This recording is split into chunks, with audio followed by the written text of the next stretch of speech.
Morning সবাইকে। তোমাদের আমি আজকে ল্যান্থানাইটটা শুরু করছি। ল্যান্থানাইট, এবার ল্যান্থানাইট মৌল কাকে বলে? না, যেসব মৌলের ক্ষেত্রে শেষ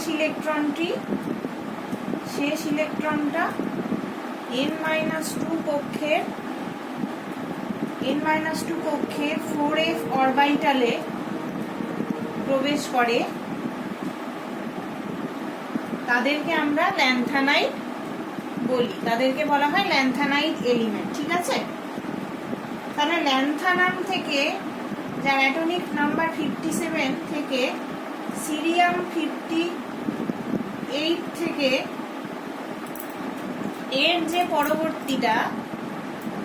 এর পরবর্তী এলিমেন্ট হচ্ছে সিরিয়াম। 58 থেকে লুটিসিয়াম 71 এই পর্যন্ত হচ্ছে আমাদের 14টা যে মৌল, এরা হচ্ছে ল্যান্থানাইট। ঠিক আছে, তাহলে 4f অরবিটালে কোনো ইলেকট্রন না থাকা সত্ত্বেও ল্যান্থানামকেও 4f0। ঠিক আছে, 4f এর কোনো ইলেকট্রন নেই, তাও রাখা হয়েছে কারণ ল্যান্থানামের ধর্ম বাকি মৌলের মতো, এর ধর্মগুলো বাকি মৌলগুলোর মতো একই রকম। সেই জন্য এই ল্যান্থানামটায় 4f0 থাকা সত্ত্বেও ল্যান্থানাইট সিরিজেই একে ফেলা হয়েছে। এদেরকে বলা হয় বিরল মৃত্তিকা মৌল, বিরল মৃত্তিকা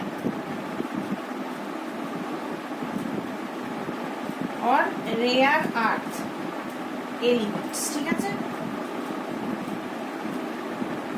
আচ্ছা, এদের তাহলে তোমাদের সিলেবাসে কি আছে? এদের ইলেকট্রনিক কনফিগারেশন অথবা ইলেকট্রন বিন্যাস। এদের ইলেকট্রন বিন্যাস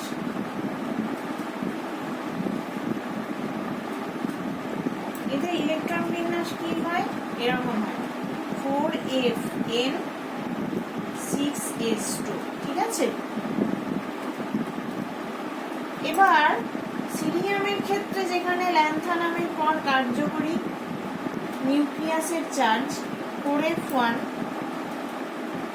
5d2 ইলেকট্রন বিন্যাসের তুলনায় 4f1 5d1 কে স্থায়িত্ব প্রদান করে। অন্যভাবে বলা যায় যে কার্যকরী নিউক্লিয়ার চার্জ 4f কে সংকুচিত করতে পারে না, ফলে 5d-র শক্তির চেয়ে 5d-র যে শক্তি, যে 4f এর শক্তি কম। ঠিক আছে,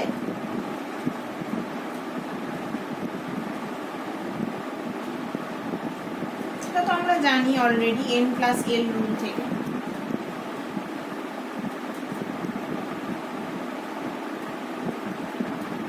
তাহলে এর জেনারেল ইলেকট্রনিক কনফিগারেশন হচ্ছে Xe4FN6S2।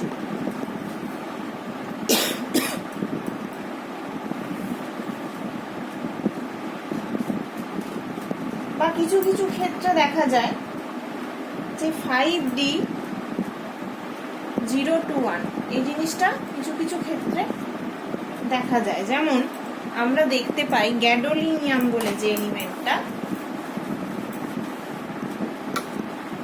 গ্যাডোলিনিয়াম GD সাইন, এই electronic configuration 4f7 5d1 6s2।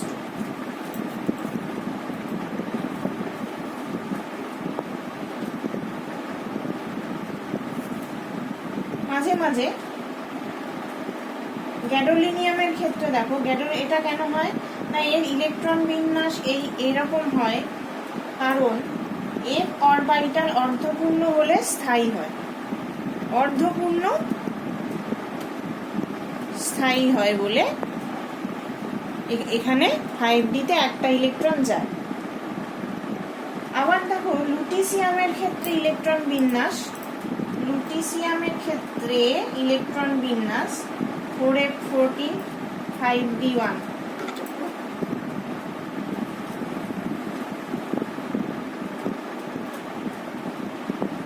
হয় কারণ এফ অরবিটাল পরিপূর্ণ হলে স্থায়িত্ব বৃদ্ধি পায়। ঠিক আছে, এখানেও 5d1 কেন হয়? কারণ এটা পরিপূর্ণ বলে স্থায়ী, পরিপূর্ণ বলে এর স্থায়িত্ব বৃদ্ধি পায় বলে এটার পরে ইলেকট্রনটা 5d1 যায়।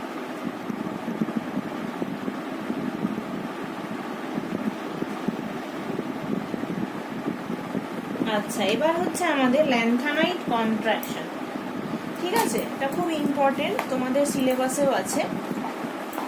ল্যান্থানাইট কন্ট্রাকশন কাকে বলে?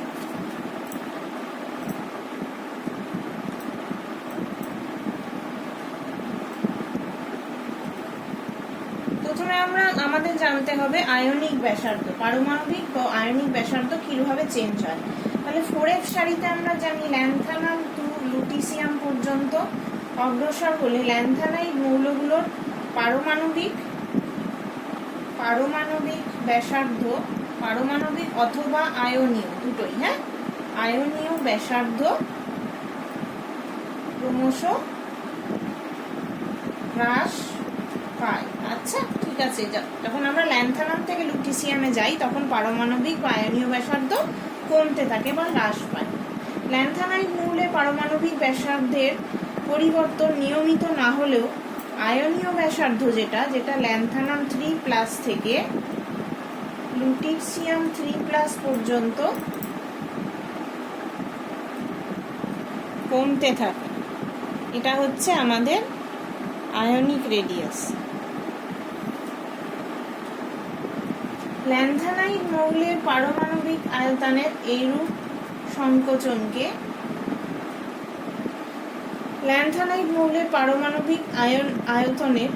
সংকোচনকে এটাকেই বলা হয় ল্যান্থানাইট কন্ট্রাকশন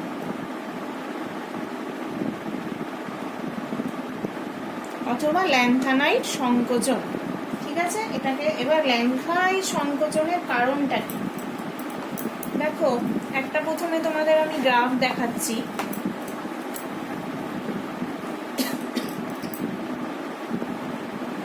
এই গ্রাফটায় দেখবে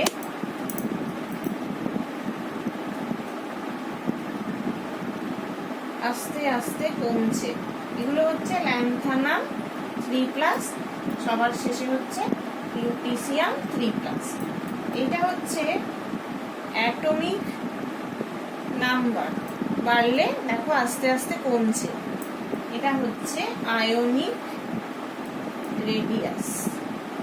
ঠিক আছে, এবার আয়নিক রেডিয়াস দেখো আস্তে আস্তে ল্যান্থানাইটের ক্ষেত্রে কমছে। এটাকেই বলা হচ্ছে ল্যান্থানাইট সংকোচন বা ল্যান্থানাইট কন্ট্রাকশন।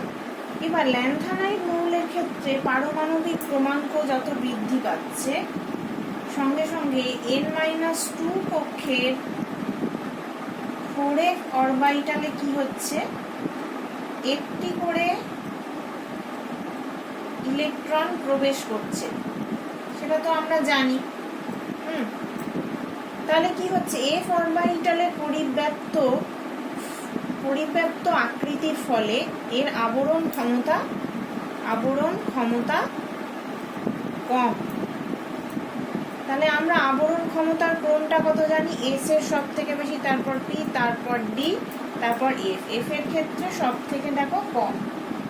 তাহলে n-2 কক্ষের এফ অরবিটালে যখন একটি করে ইলেকট্রন যুক্ত হচ্ছে তার সঙ্গে সঙ্গে নিউক্লিয়ার চার্জ নিশ্চয়ই বৃদ্ধি পাচ্ছে। নিউক্লিয়ার চার্জ এই বর্ধিত চার্জকে 4f ইলেকট্রন আড়াল করতে পারছে না অবশ্যই, কারণ এর শিল্ডিং এফেক্ট বা স্ক্রিনিং এফেক্ট সেটা খুব কম, বর্ধিত করতে পারে না। ফলে নিউক্লিয়াসের কার্যকরী চার্জ বেড়ে যায়। ঠিক আছে, এই বর্ধিত চার্জের জন্যই বহিস্থ কক্ষের ইলেকট্রন, বহিস্থ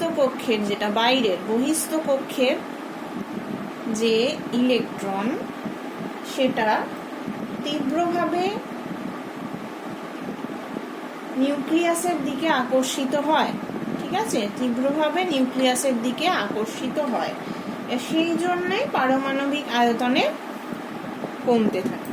ঠিক আছে, এটাকেই ল্যান্থানাইট সংকোচনের কারণ বলা হয়।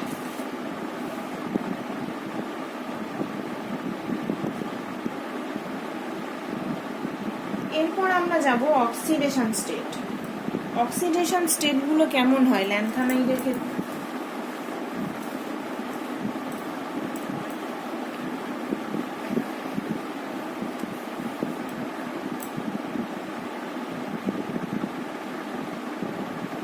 ল্যান্থানাইডের ক্ষেত্রে অক্সিডেশন স্টেট আমরা আজকে পড়ব। অক্সিডেশন স্টেট আমরা কিরকম দেখি এদের ক্ষেত্রে? ল্যান্থানাম ও ল্যান্থানাইড মৌলের সর্বাপেক্ষা স্থায়ী জারণ স্তর হলো +3। ঠিক আছে, এটা হচ্ছে স্থায়ী জারণ স্তর, আমরা সব ক্ষেত্রে দেখি। তার কারণ কি? কারণ +2 মানে যে ল্যান্থানাম 2+ এবং 4+4 মানে ল্যান্থানাম 4+, জারণ স্তরের কিছু কিছু ল্যান্থানাইড মৌলের +3 জারণ স্তরে যাওয়ার, এই দুটোর থেকে কিন্তু সবসময় +3-তে যাওয়ার প্রবণতা আমরা দেখি। সেই জন্য আমরা বলছি +3টা এর সব থেকে স্টেবল অক্সিডেশন স্টেট।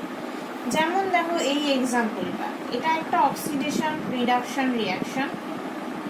আয়রন 2 থেকে আয়রন 3 হচ্ছে, আর সিরিয়ামটা রিডাকশন হয়ে সিরিয়াম 3 হচ্ছে। এখানে দেখো 4টা থেকে 3 হচ্ছে। আবার একটা এক্সাম্পল দেখো, স্যামেরিয়াম।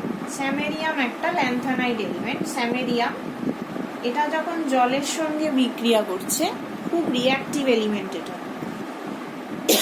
এটা স্যামেরিয়াম 3 H2+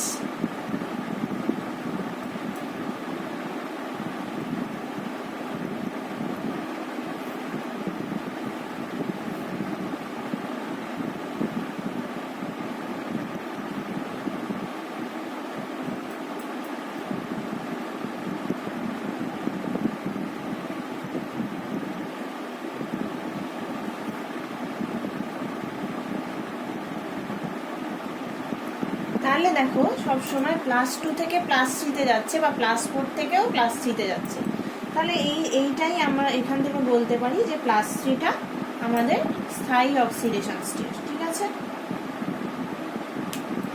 কিন্তু দেখো কিছু কিছু ক্ষেত্রে +2টা আমাদের স্থায়ী দেখায়। কার কার ক্ষেত্রে দেখায়?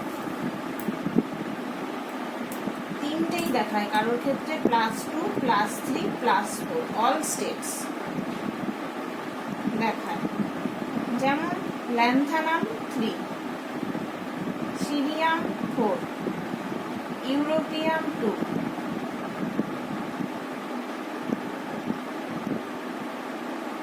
ইটারবিয়াম 2। ঠিক আছে, এরা হচ্ছে এর জন্য অর্ধপূর্ণ, হয় অর্ধপূর্ণ না হলে পরিপূর্ণ। সেই জন্যেই একমাত্র এদেরকে বা এরা এই +4 বা +2 অক্সিডেশন স্টেট দেখায়।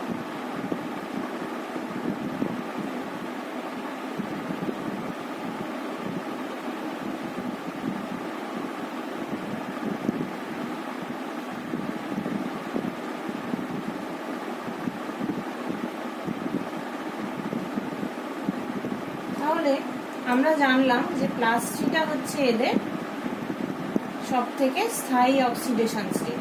কিন্তু কিছু কিছু ক্ষেত্রে +2, +3, +4 সবই আমরা দেখতে পাই পরিপূর্ণ বা অর্ধপূর্ণ অরবিটালের জন্য। এরপরে হচ্ছে colour compound, formation of colour compounds by lanthanide. এরা কালার যৌগ তৈরি করে।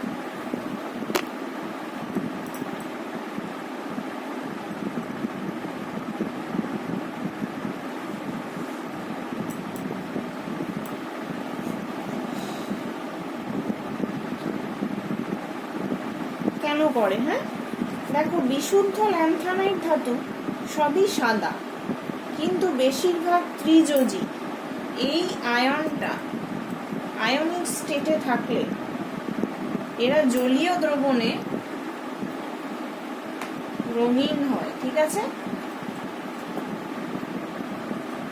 কেন হয় না? এই অরবিটালে অযুগ্ম ইলেকট্রনের উপর এদের বর্ণ নির্ভর করে। অযুগ্ম ইলেকট্রন, এটাই হচ্ছে কালারের কারণ।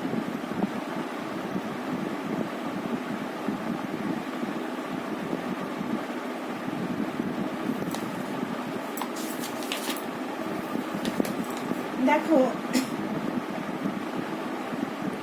এইটার ক্ষেত্রে ল্যান্থানাম 3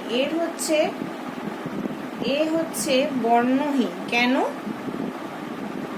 না, এর বিজোড় ইলেকট্রন সংখ্যা 0, বিজোড় ইলেকট্রন সংখ্যা এর ক্ষেত্রে 0, ঠিক আছে, ল্যান্থানাম 3 ক্ষেত্রে, সেই জন্য এ বর্ণহীন। আবার দেখো সিরিয়াম 3 এর ক্ষেত্রে বিজোড় ইলেকট্রন জোড় মানে আনপেয়ার্ড ইলেকট্রনের জোড় হচ্ছে একটা, এটাও কিন্তু বর্ণহীন। আবার প্র্যাসিয়াম PR3 এর বিজোড় ইলেকট্রন দুটো, আনপেয়ার্ড ইলেকট্রন, এর একটা এর দুটো, এর ক্ষেত্রে দেখো আমরা কালার পাচ্ছি সবুজ, ঠিক আছে। আবার এইটা ND+3 এর কি বিজোড় ইলেকট্রন 3টা, এর কালার হচ্ছে লাল।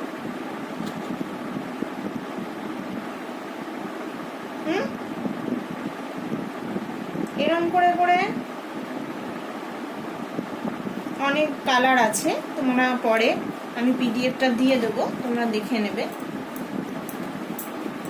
তাহলে বিজোড় ইলেকট্রনের সংখ্যা মানে থাকলে, বিজোড় ইলেকট্রন থাকলে তবে সেটা কালার দেখাচ্ছে, এক্সেপ্ট সিরিয়াম 3+, এরই শুধু কালার নেই, বা ইটারবিয়াম 3+, এরা হচ্ছে কালারলেস। দেখো এটা একটা এক্সেপশন, ঠিক আছে, ব্যতিক্রম। কিন্তু ডাই ও টেট্রা পজিটিভ আয়নের অযুগ্ম ইলেকট্রন সংখ্যা ট্রাই পজিটিভ আয়নের মতো সমান হলেও তাদের বর্ণ আলাদা হয়, ঠিক আছে। কিন্তু দেখো ডাই বা যদি এইটার ক্ষেত্রে দেখা যায়, সরি এটা সিরিয়ামের ক্ষেত্রে আমি বলবো না, আমি ল্যান্থানাইডের ক্ষেত্রে বলবো, ল্যান্থানাইড, যে কোনো ল্যান্থানাইড যৌগর এদের কালার কিন্তু ল্যান্থানাম 3 এর থেকে আলাদা হবে, আলাদা দেখা যায়, ঠিক আছে। এখানে দেখো স্যামেরিয়াম 3 এর কালার হচ্ছে হলুদ, ঠিক আছে, কিন্তু স্যামেরিয়াম 2 এর কালার লাল।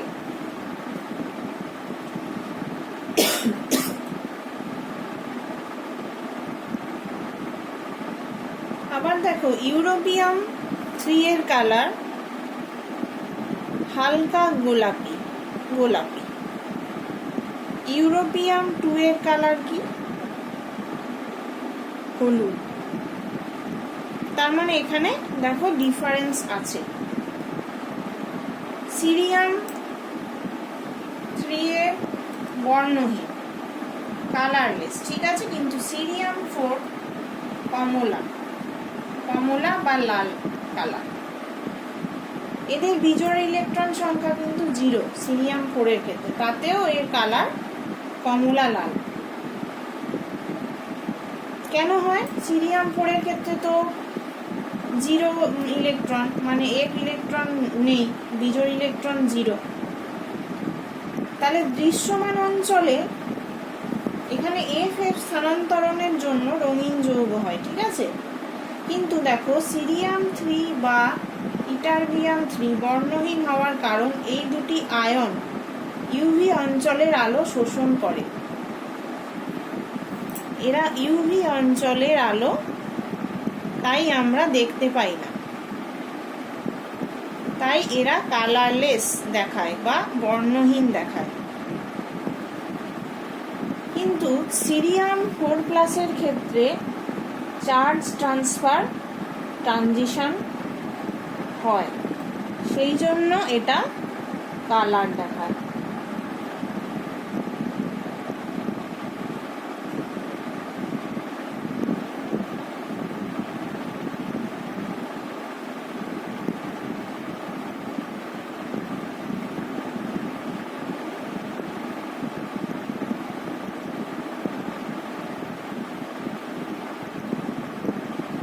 ঠিক আছে, এটা গেল আমাদের কালার। তারপর আমরা করব এর ম্যাগনেটিক ধর্ম। আমরা ছোট করে ম্যাগনেটিক ধর্মটা করেই নিই। তারপরের দিন আমরা আয়ন এক্সচেঞ্জ পদ্ধতিতে কি করে ল্যান্থানাইটকে সেপারেট করা হয় সেটা দেখব।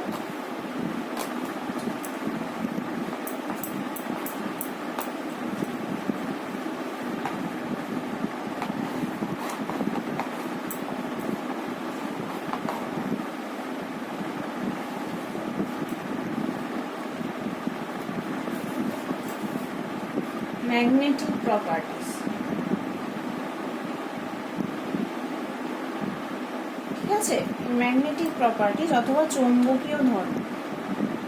দেখো এদের ক্ষেত্রে আমরা জানি ল্যান্থানাম 3 F0, ঠিক আছে, cerium 4 F0, ytterbium 2 F14, লুটিসিয়াম 3 F14। তাহলে এদের কোনো no unpaired electron,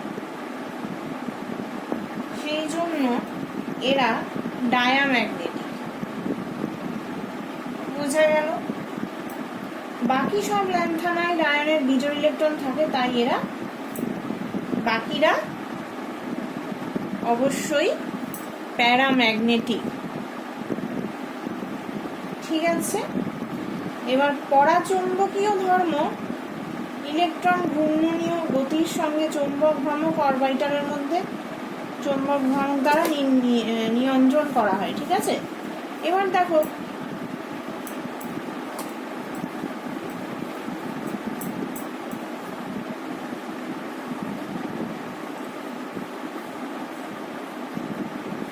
spin only formula হলো, স্পিন অনলি যদি আমরা স্পিনটা কনসিডার করি তাহলে এর ফর্মুলা কি, √n × n+2 আর √4s s+1। এটা আমরা আগে থেকেই জানি, যেখানে n হচ্ছে নাম্বার অফ আনপেয়ার্ড ইলেকট্রন।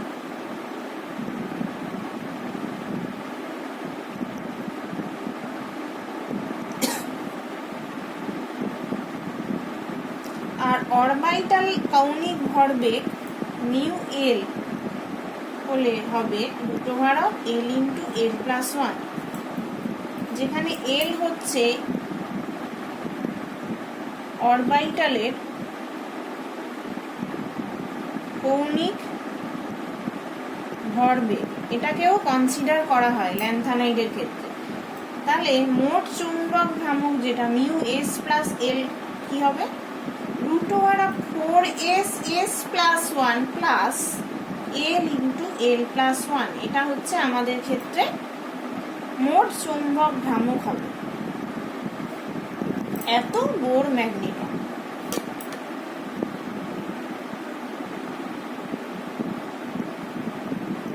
বেশি হয় তখন স্পিন অ্যান্ড অরবিটাল মোমেন্ট একই দিকে ক্রিয়া করে। আবার যদি অর্ধপূর্ণের চেয়ে কম হয় তাহলে স্পিন ও অরবিটাল মোমেন্ট বিপরীত দিকে ক্রিয়া করে।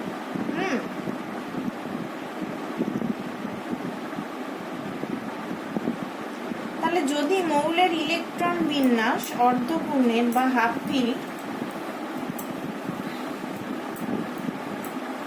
যদি অর্ধপূর্ণর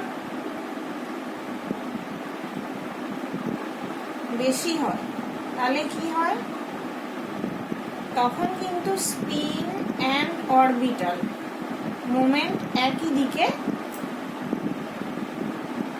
ক্রিয়া করে, সেই কারণে মোমেন্টটা বাড়ে, ঠিক আছে। কিন্তু অর্ধপূর্ণের চেয়ে কম হলে কি হবে, স্পিন অ্যান্ড অরবিটাল বিপরীত দিকে ক্রিয়া করে।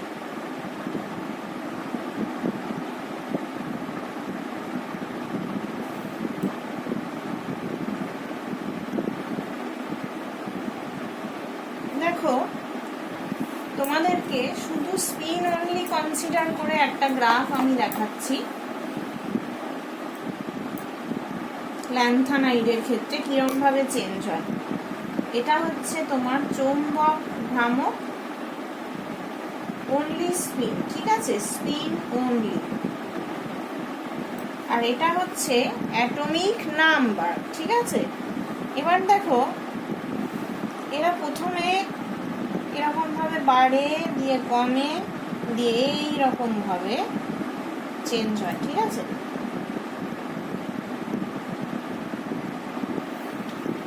আমাদের সিরিয়াম, প্রমিথিয়াম, নায়োডিবিয়াম,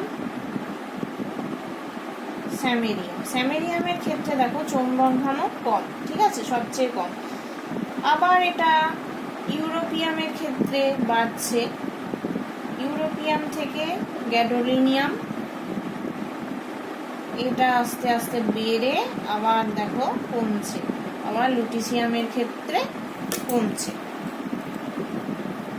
এটা থেকে কি বোঝা যায় যে চৌম্বক ভ্রামক ল্যান্থানাম 3+ থেকে বৃদ্ধি পেয়ে নায়োডিবিয়াম 3+ সর্বাধিক হয়, এটাতে গিয়ে সর্বাধিক হয়, ঠিক আছে? সিরিয়াম থেকে বেড়ে এখানে গিয়ে নায়োডিবিয়ামে গিয়ে সর্বাধিক হলো, এবং স্যামেরিয়াম 3+ সর্বনিম্ন হলো, স্যামেরিয়াম 3+ সর্বনিম্ন হলো। আবার দেখো বাড়ছে, আবার লুটিসিয়ামে গিয়ে শূন্য, মানে কমের দিকে চলে গেল। এটা কিন্তু অস্বাভাবিক লেখচিত্রর কারণ। এটার কারণটা কি না, এফ অরবিটাল যখন অর্ধপূর্ণের চেয়ে কম হয় তখন আমরা দেখলাম আগে স্পিন আর অরবিটাল ভ্রামক বিপরীত দিকে ক্রিয়া করে, কিন্তু অর্ধপূর্ণের চেয়ে বেশি হলে দুটি একই দিকে ক্রিয়া করে। এটা করলে কি হবে, যাদের ফাঁকা অর্ধপূর্ণ বা পরিপূর্ণ তাদের ক্ষেত্রে অরবিটাল ভ্রামক শূন্য হবে।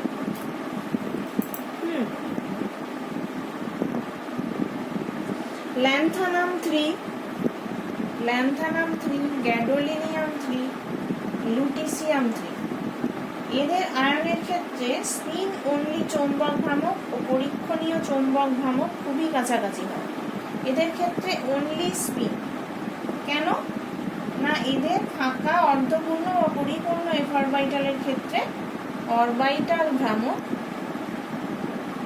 0 হয়, ঠিক আছে?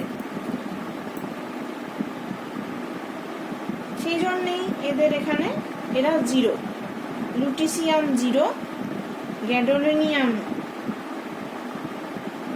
গ্যাডোলিনিয়াম আর ল্যান্থানাম 3, এদের ক্ষেত্রে অনলি স্পিন অনলি কনসিডার করা হয়।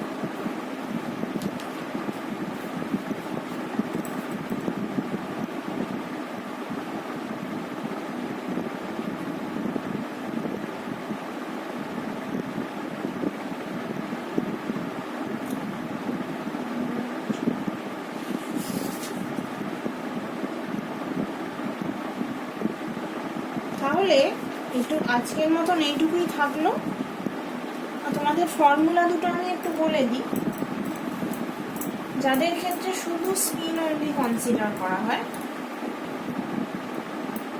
তাদের মিউ এফেক্টিভ কত বলা হবে, জি ইন্টু √(J) J+1। মানে কি হলো, জি সমান ল্যান্ডিস স্প্লিটিং, এই ফর্মুলাগুলো একটু জেনে রাখবে। ফ্যাক্টর জে হলো resultant spin orbit angular momentum, ঠিক আছে? জি এর মান নিম্নলিখিত সমীকরণ দ্বারা, জিটা আমরা কোথা থেকে পাই, 1 + resultant spin orbit angular momentum হচ্ছে J, 1 + J+1 plus S into S+1 minus L+1 by 2J J+1। এই ফর্মুলা থেকে আমরা জি এর মানটা পাচ্ছি। তাহলে শুধু যাদের স্পিন ভ্যালু কনসিডার করা হয় তাদের ক্ষেত্রে মিউ এফেক্টিভ হলো এইটা। তাহলে এর পরের দিন আমরা separation of lanthanide ion exchange method দ্বারা এটা পড়বো, আর অ্যাক্টিনাইটটা পড়বো। অ্যাক্টিনাইটটা খুব ছোট চ্যাপ্টার, পরের দিন তোমাদের কমপ্লিট হয়ে যাবে।